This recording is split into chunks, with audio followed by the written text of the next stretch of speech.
नमस्कार. लक्ष्मीच्या पावलांनी या मालिकेच्या येणाऱ्या भागामध्ये जबरदस्त असा ट्विस्ट येणार आहे. तर प्रेक्षकांनो, आपण बघितलं, इथे कला मनापासून आपलं लग्न स्वीकारण्याचा प्रयत्न करते. पण इकडे अद्वैत अजूनही हे लग्न मान्य करायला तयार नाही आहे. कारण त्याच्यावरती थोडं प्रेशरसुद्धा आहे. ते म्हणजे सरोजचं. कारण सरोजने त्याला खूप वेळा सांगितलेलं आहे की ही मुलगी आपल्या लायकीची नाही आहे. ही मुलगी आपल्याला फसवून आपल्या घरामध्ये घुसलेली आहे, तुझ्याबरोबर लग्न करून. खरे कुटुंब हे खोटारडं कुटुंब आहे आणि स्टार्टिंगपासूनच या कुटुंबाने आपली फसवणूक केली, असं सरोजने वारंवार अद्वैतच्या मनामध्ये हे भरलेलं असतं. त्याच्यामुळे तो कितीही चांगला वागत असला तरीसुद्धा मनामध्ये कुठेतरी त्याला वाटतच असतं की या लोकांनी आपली फसवणूक केली. पण आता इथे काही गोष्टी उलट्या फिरत असतात.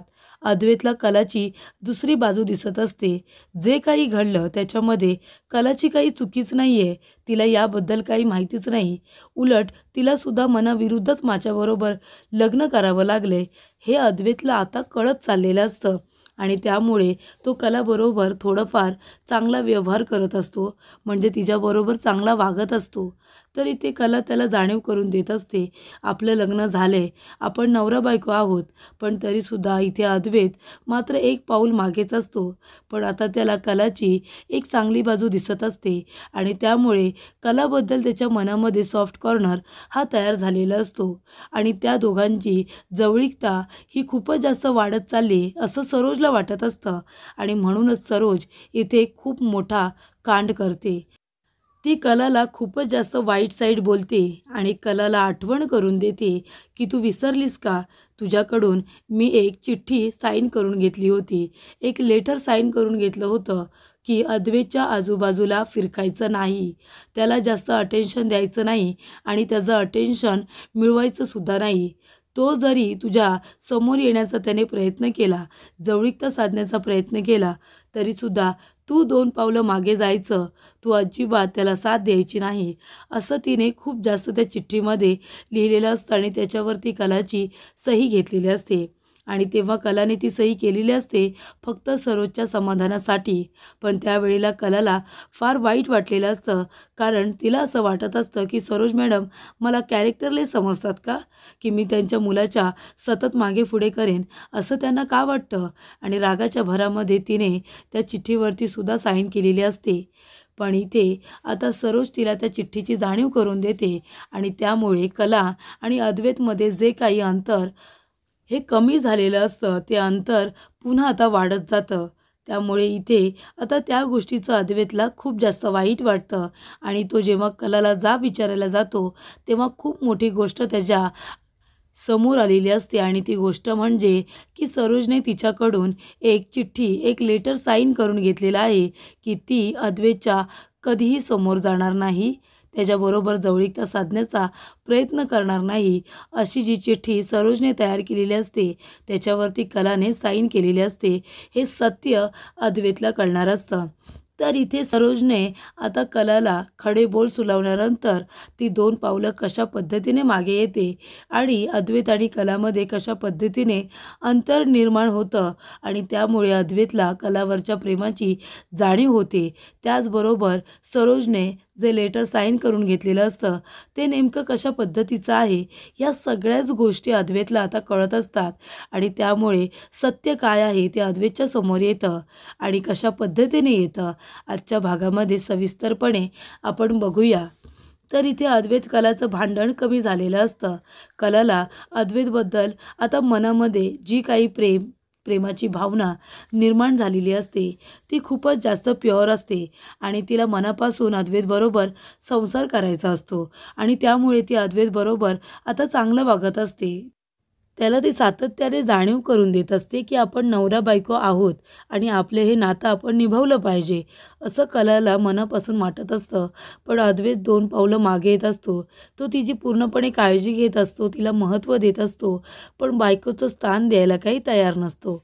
आणि इथे कलालासुद्धा फक्त एक आदर आणि रिस्पेक्ट त्याच्याकडून हवा असतो. बाकी तिलासुद्धा काही अपेक्षा नसते. ती इथे त्याच्या कुटुंबाची काळजी घेत असते, आनंदामध्ये राहत असते.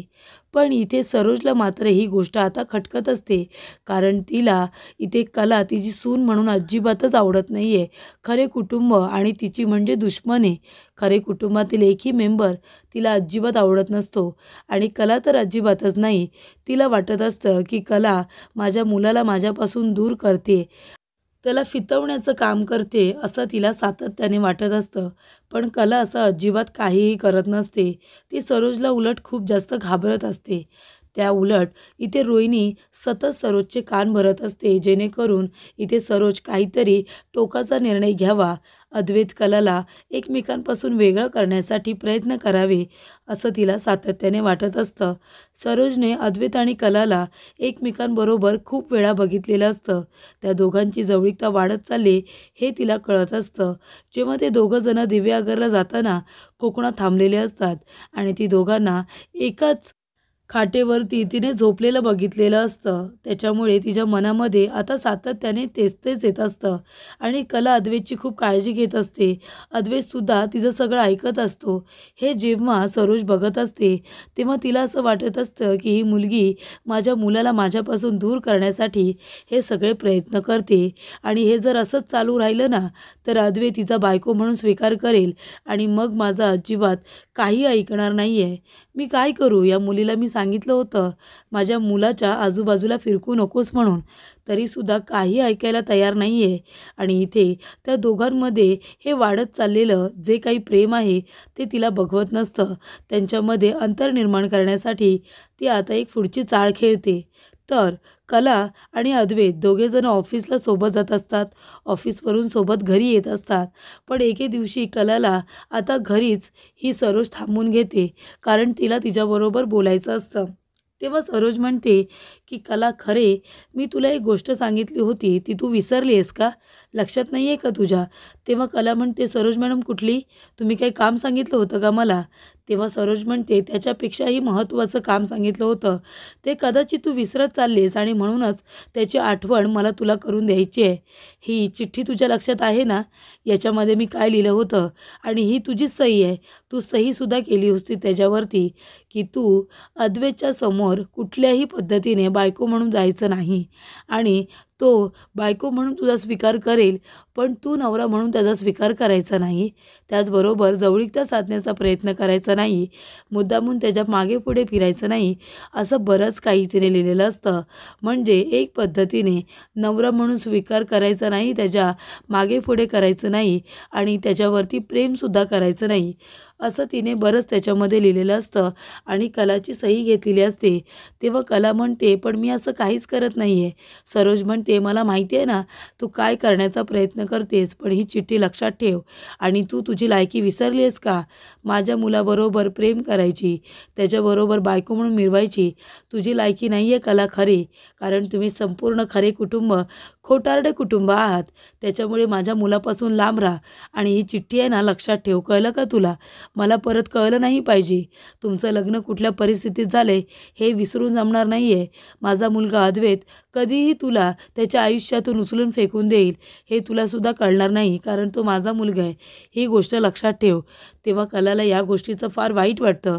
ती म्हणते की बरोबर आहे, सरोज मॅडमने माझे डोळे उघडले, कारण मी त्या चिठ्ठीवरती सही केले हे तर विसरूनच गेले होते, पण आता असं मला करायला नको.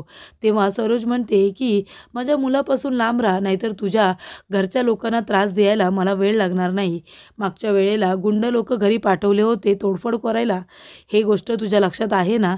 म्हणूनच मी तुला सांगते, मला फक्त एकच हवं आहे, माझ्या मुलापासून दूर राहायचं, अजिबात त्याच्या मागे पुढे करायचं नाही, नाहीतर माझ्यापेक्षा वाईट कोणीच नसेल. त्यामुळे इथे कला आता खूप जास्त घाबरते आणि ती पुन्हा 2 पावलं मागे येते. तिच्या आईने तिला समजावलेलं असतं की अद्वैत हा तुझा नवरा आहे, त्याच्याबरोबर चांगलं वागायचं, बायकोचे हक्क अधिकार गाजवायचे, पण नवऱ्याची काळजीसुद्धा घ्यायची, असं बरंच तिने काही चांगलं चुंगलं शिकवलेलं असतं. पण सरोजचं मात्र एकच गोष्ट आहे की तू माझ्या मुलाच्या लायकीची नाही आहेस.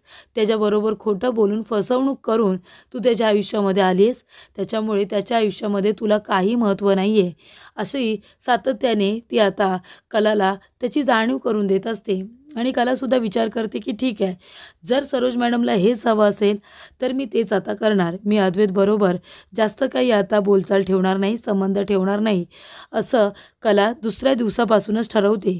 ती म्हणते ठीक आहे मॅडम, माझ्या लक्षात आले. आता मी तुमच्या मुलाला काही बोलणार नाही आहे आणि त्याची काळजीसुद्धा घेणार नाही आहे. ते सगळं तुम्ही बघा. तेव्हा सकाळपासून आता पूर्वीप्रमाणे जसं कला अद्वैतला इग्नोर करत असते त्या पद्धतीने सुरुवात होते. तर इथे अद्वैतच्या नाश्त्यापासून सुरुवात केली जाते. तर अद्वैतला बेड लागते. तो सकाळ सकाळ उठल्या उठल्या कॉफी घेतो, पण कला त्याला कॉफी काही नेऊन देत नाही. मग अंजू त्याच्यासाठी कॉफी घेऊन जाते. पण अद्वैतला मात्र इथे कलानेच बनवलेली कॉफी आवडत असते. पण तरीसुद्धा तो गप्प बसतो. तयार झाल्यानंतर त्याच्या सगळ्या वस्तू ती व्यवस्थित एका ठिकाणी आणून ठेवत असते. त्याचा रुमाल, वॉलेट, हातातलं घड्याळ आणि इथे त्याचा चष्मा वगैरे हे सगळं ती एका ठिकाणी ठेवत असते. पण त्यावेळेला कला त्याची एकही वस्तू जागेवरती ठेवत नाही. त्यामुळे आता त्याला सवय झालेली असते प्रत्येक गोष्ट हातामध्ये घ्यायची. पण आता तेव्हा ती हातामध्ये देत नाही तर त्याला एकसुद्धा वस्तू वेळेवरती मिळत नाही. ब्रेकफास्टला सुद्धा इथे सगळ्यांसाठी तिने थालीपीठं बनवलेले असतात. मात्र त्याच्यासाठीच तिने ओट्स भिजवायला सांगितलेले असतात. ते सुद्धा अंजूला. सगळेजण थालीपीठं इथे खूपच आनंदाने खात असतात. अद्वैत म्हणतो की हे काय, मला का फक्त ओट्स? मी पण आता थालीपीठं उपमा वगैरे खातो ना, मग मला पण वाढायचं ना. मी म्हणालो होतो का मी थालीपीठ खाणार नाही म्हणून? तेव्हा इथे कला म्हणते की मी सगळ्यांसाठी बनवलेत पण तुझ्यासाठी नाही. ते जे काही भिजवले ना ओट्स वगैरे तेच तुला खावं लागणार आहे. तेव्हा आबा म्हणतात अगं असं काय कला, असतील तर त्याला पण वाढ ना, त्याला पण आवडतात आता थालीपीठं तुझ्या हातची. तेव्हा कला म्हणते पण कमी बनवलेत ना, पण तरीसुद्धा हा एक घे आणि खा आणि ते ओट्ससुद्धा भिजवलेत ते सुद्धा खा. असं कला तर उरली अद्वैतजवळ जरा बोलत असते. ती म्हणते अंजू हे घे, वाढ त्याला थालीपीठं आणि अंजूलाच ती थालीपीठं वाढायला सांगते. तेव्हा इथे आता त्याला प्रश्न पडतो की काय झालं आहे, खरे माझ्याबरोबर अशी का वागते असं अद्वैतला वाटत असतं. पण हा सगळा परिणाम असतो तो म्हणजे सरोजचा.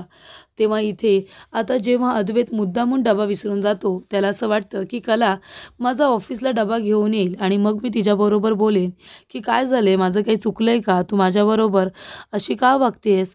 पण इथे कला आता ऑफिसला न जाता कला एक आयडिया करते. ती राकेशला गाडीमधून पाठवते. राकेशला म्हणते की हा डबा तुझे जीजू विसरले तर इथे अद्वैत हा डबा विसरलाय, त्याला घेऊन तो ऑफिसमध्ये जा. तेव्हा राकेश अद्वैतचा डबा घेऊन येतो पण ती स्वतः मात्र काही येत नाही. तेव्हा अद्वैतला वाटतं की काय झालंय आणि त्याला आता ही गोष्ट खटकत असते की ती त्याला अटेन्शन देत नसते. त्याच्यानंतरला डबा पण राकेशच घेऊन गेलेला असतो. जेव्हा इथे अद्वैत घरी जातो तेव्हा घरी गेल्या गेल्या कॉफी घेऊन त्याच्यासमोर अंजू येते. रजनी पाणी देते. कला मात्र आता तिथून उठतसुद्धा नाही आणि संध्याकाळीसुद्धा सगळी कामं करून झाल्यानंतर ती म्हणते की तुला झोपायचं असेल तर झोप आणि ती डिझाईन्स करण्यासाठी हॉलमध्ये येऊन बसते. ती लॉनमध्ये येऊन बसते. तेव्हा इकडे कला आपलं काम करत असते आणि इथे सरोजसुद्धा तिच्याकडे बघत असते आणि अद्वैतसुद्धा की नक्की हिला झालं तर काय झालं. तेव्हा अद्वैत विचारतो की खरे काय झाले, तू माझ्याबरोबर अशी का वागतेस. तेव्हा कला म्हणते काही नाही, मी काही तुझ्याबरोबर चुकीचं वागत नाही आहे, जसं वागायला पाहिजे तसंच वागते, मी काय तुझा इन्सल्ट करते का. तेव्हा अद्वैत म्हणतो की एक वेळ इन्सल्ट केलास तरीसुद्धा चालेल, पण तू माझ्याशी काही बोलतच नाही आहेस, तू असं का करतेस, मला खरंच कळत नाही आहे. तेव्हा इकडे कला म्हणते की काही नाही, असं काही नाही आहे, अरे तुला तरी माझ्याबरोबर बोलायला कुठे वेळ असतो. मीच आपलं काही ना काहीतरी कारण काढून तुझ्याशी बोलायला येत असते. पण जर तुला आता इंटरेस्टच नाही आहे माझ्याबरोबर बोलण्यासाठी मग मी कशाला येऊ ना. म्हणून मी सुद्धा आता माझं काम करणार. तेव्हा इथे कला अद्वैतला इग्नोर करत असते, त्याच्याबरोबर कमी बोलत असते, त्यांच्यामध्ये अंतर निर्माण करण्याचा प्रयत्न करत असते. ही गोष्ट आता अद्वैतला खटकते कारण अद्वैतच्या मनामध्ये सुद्धा कलाबद्दल खूप प्रेम आहे, फक्त तो बोलत नाही. आणि इथे अद्वैतला वाटत असतं की कला अशी का वागते, सगळं काही ठीक तर आहे ना. आणि तो आता खूपच जास्त टेन्शनमध्ये येतो आणि कलाला फायनली विचारतोस की खरे काय झाले, तू का माझ्याबरोबर अशी वागते सांग ना. तेव्हा कला म्हणते, अशी म्हणजे कशी, अरे बाबा मी तुझ्याजवळ बोलायला तरी आले ना, तरी मी काहीतरी चुकीचं वागते की काय तुझ्याबरोबर, असा त्याचा अर्थ काढला जातो. तेव्हा अद्वैत म्हणतो असं काही नाही आहे आणि तो तिचा हात पकडून बोलत असताना सरोज बघते. सरोज खूप चिडते आणि म्हणते, काय गे मुली, तुला मी सांगितलं होतं ना की अद्वैतपासून लांब राहायचं म्हणून. ती चिठ्ठी विसरलीस का तू. तेव्हा अद्वैत म्हणतो, कुठली चिठ्ठी. तेव्हा सरोज म्हणते की तिने एका चिठ्ठीवरती साईन केले की ती तुझ्या मागे पुढे करणार नाही आणि त्याचबरोबर नवरा म्हणून हे जे काही नातं आहे ना ते तुझ्यावरती थोपणार नाही म्हणून अशी चिठ्ठी तिने साईन केली. तेव्हा आता चिठ्ठीचं सत्य हे सरोजच्याच तोंडून अद्वैतला कळलेलं असतं आणि तो कलाला विचारतो की नक्की कुठली चिठ्ठी आहे आणि त्या चिठ्ठीमध्ये जे काही लिहिलेलं असतं ते सगळं कला आता अद्वैतला सांगते. ते म्हणते की मला काहीच प्रॉब्लेम नाही आहे, आपण दोघेजणं आता असंच राहायचं. मी तुला काय हवं नको ते बघेन, पण आपल्यामध्ये कुठलंही नातं नसणार आहे. मी तुला म्हणत होते की आपण नवरा बायको आहोत, पण आपण नाही आहोत. आपण फक्त जगासाठी आहोत, स्वतःसाठी नाही.